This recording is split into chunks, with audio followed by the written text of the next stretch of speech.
பார்த்தீங்கன்னா, என்னோட mentor துவான் Mohammed Dzulkefly Shafi பார்த்தீங்கன்னாங்க, அவர் வந்துட்டு இப்போ ஒரு என்ன சொன்னாங்க, பில்லியனர் அப்படின்னு சொல்லலாம். ஸோ இது உழைப்பு வந்து அவர் ஒன்றும் இப்போ நேற்று செஞ்சு அவருக்கு கிடைச்ச ஒரு பலன் இல்லை. அவர் ஆரம்பித்தது 15 வருஷத்துக்கு முன்னுக்குங்க. ஸோ பப்ளிக் ஒர்க் மூலிமா அவருக்கு ஒரு நல்ல ஃப்யூச்சர் இப்போ அமைஞ்சிருக்கு. அவருக்கு 8 பிள்ளைங்கங்க. ஆனால் இன்றைக்கி அவர் வேலை செய்யாமல் பப்ளிக் ஒர்க் ஃபுல் டைமாக அவர் பல பேர்த்துக்கு மென்டோரிங், கோச்சிங் அது மட்டும் தான் அவர் செய்கிற ஒரு விஷயம். மற்றபடி அவருக்கு மாதம் மாதம் பேசிவ் இன்கம் வந்து இருந்துக்கிட்டே தான் இருக்குது. ஸோ இது வந்து அவர் பல வருஷம் முன்னுக்கு ஆரம்பித்த அந்த உழைப்பு.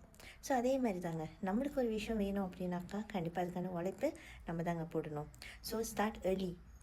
ஸோ அது மந்திரம் வந்து start early, just don't turning back. பின்னாடி திரும்பி பார்க்காம நீங்கள் போயிட்டே இருக்க வேண்டியதான். நிறைய ஆப்ஸ்டக்கிள்ஸ் வரும், ஹலங்கன் வரும். ஆனால் அது எதுவுமே பொருட்படுத்தாமல் நீங்கள் வந்துட்டு முன்னுக்கு வச்ச காலை வந்து நீங்கள் போயிட்டே இருந்தீங்கன்னா கண்டிப்பாக அதுக்கான பலன் உங்களுக்கு கிடைக்கும். ஸோ உங்களுக்கும் ஒரு பேசிவ் இன்கம் க்ரியேட் பண்ணணும் அப்படின்னு நீங்கள் யோசிச்சிங்கனாக்கா பப்ளிக் ஒரு மூலியமாங்க சேவிங்கும் பண்ணிவிட்டு அதே நேரத்தில் நீங்களும் ஒரு இன்கம்மை க்ரியேட் பண்ண முடியும்.